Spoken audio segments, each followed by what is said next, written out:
Good afternoon to everyone. I'm Trang, and today I want to share my stories and the secret of timing, perfect timing. So, as Vietnamese people, we highly believe in spiritual things. That's why when we hear about perfect timing or the right moment, we immediately relate it to thiên thời địa lợi nhân hòa, which means when the time, place, and all other contributing factors are so harmonious and favorable for us to perform something. Even though it is very ideal and we all expect it, it's impossible for us normal people to identify this. That's why before any special event or one of a lifetime thing, we often come see a fortune teller. For us, it is the right timing, the right thing to do right now. But this only happens for extremely important events. We cannot just come to a fortune teller whenever we have a decision to make. So can we, in the real world, rationally identify if it's the right moment for us to embark on something without having to see a fortune teller?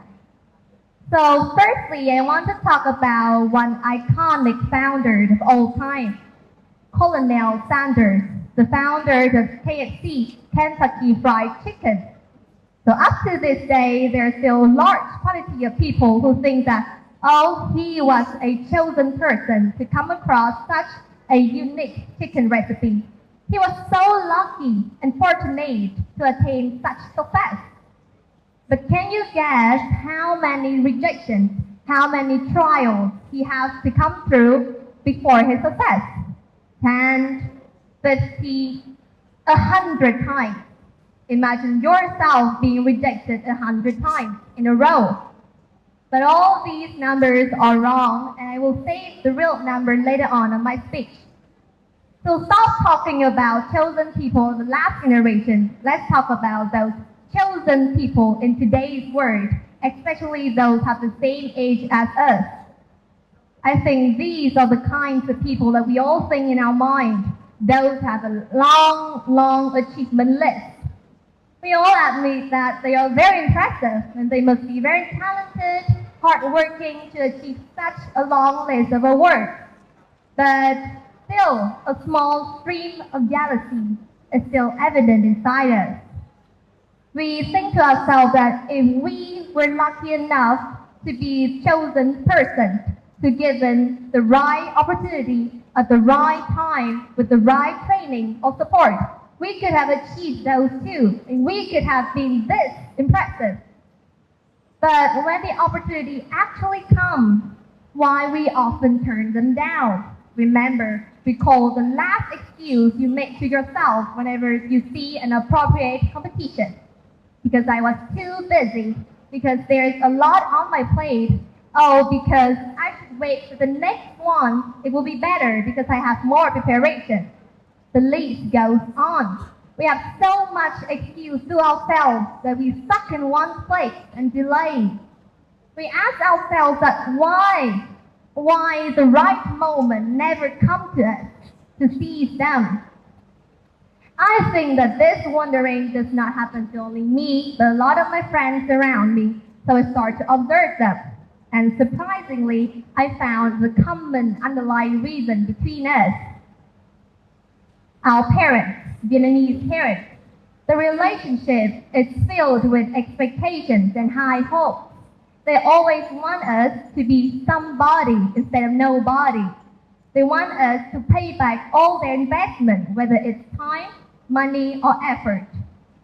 So the more pressured we are to become a winner, walk out of that competition, the more reluctant and unwilling we become to actually enter. Because we only have the 50-50 chance of success or failure. So if we are doomed to disappoint our parents, we better not participate in the first place. So if you guys think to yourself that, oh no, my parents are very supportive, I've never have to go through this kind of relationship, you still have to endure this pressure from the society, from your peers. They are very high achieving and hardworking and talented and famous. Make us think to yourself that, oh, I am left behind. And I don't want to left behind, so I must be more hardworking and have to achieve something to myself. So I don't want to be looked down on. I don't want they to think less of me. So as we ourselves become extremely fear of competition, because it will expose our imperfect side to that perfect world. We don't want our friends to see the flawed version of us. We want them to see the perfect, but we are not perfect yet. So what we do? So often we become an expert at concealing our fears and self-doubt, labeling them as preparation. We mesmerize ourselves as always being not yet. I'm not ready yet. I need more practice. This is not the right time. So if not yet, if you once or twice, yes, it's still a plausible excuse. But if it's used to the third time, you're escaping the truth. You're escaping any chance to confront your true and authentic abilities. And as we use not yet continuously and just stuck in one place, we fall prey into two extremely negative mental states. We are distressed because comparison with our very successful friends make us feel like losers. We are very stressful about that. But a small side of us still feels dissatisfied. We think to ourselves that, oh, I am much more than I am now. There are much more of my potentials that not have been explored yet. And I could be that outstanding if I were given the right moment. But what is exactly the right moment? I have been really questioning this until ever since I entered the Hanoi Amsterdam High School for the Gifted. It's filled with outstanding students of all over Hanoi. So actually, this will not stop until I accidentally enter a debate competition.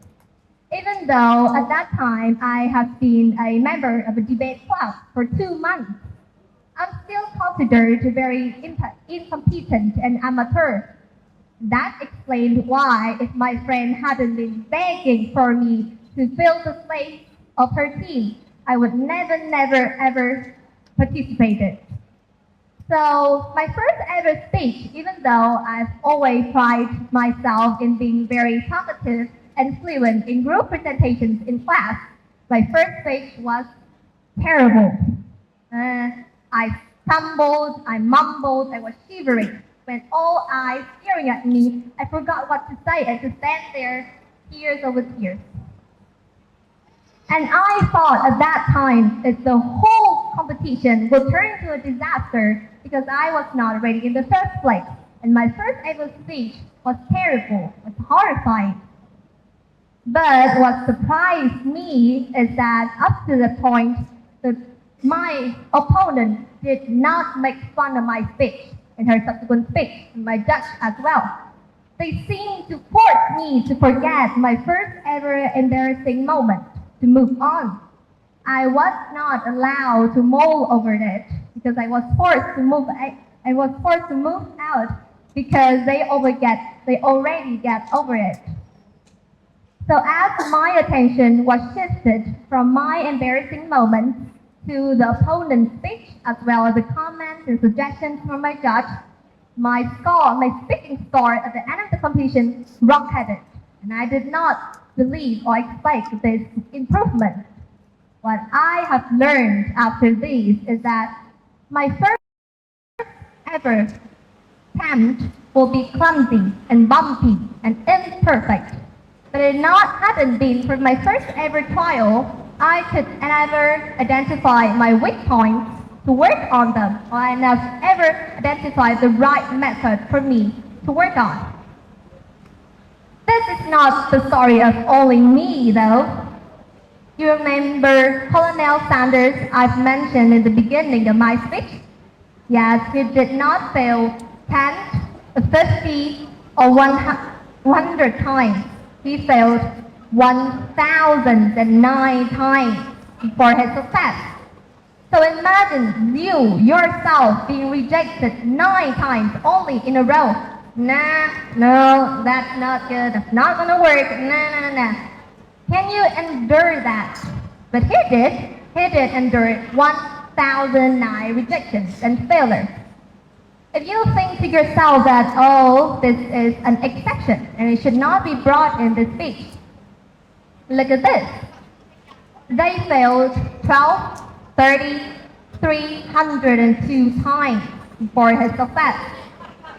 So without these trials and experiments and failures, we wouldn't have known their names. Now, do you know what J.K. Rowling is the author of what series? Yes, Harry Potter. And Walt Disney is famous for his Disney Empire. We all know their names, right? But we may not know the story behind them, these failures.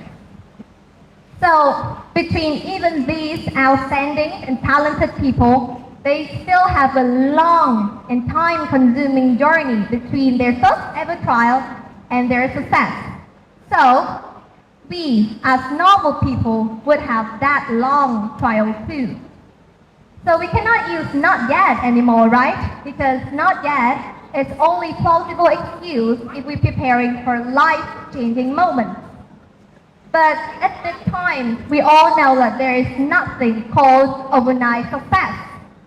So no time should be wasted still because there's a long journey ahead of us before we reach the success that we want. So the right moment has always been the present moment, right now. When I first watched Kung Fu Panda, I was very shocked why they put this very meaningful line into a film for kids. Now, yesterday is history, tomorrow a mystery, but today is a gift. And that's why they call it the present.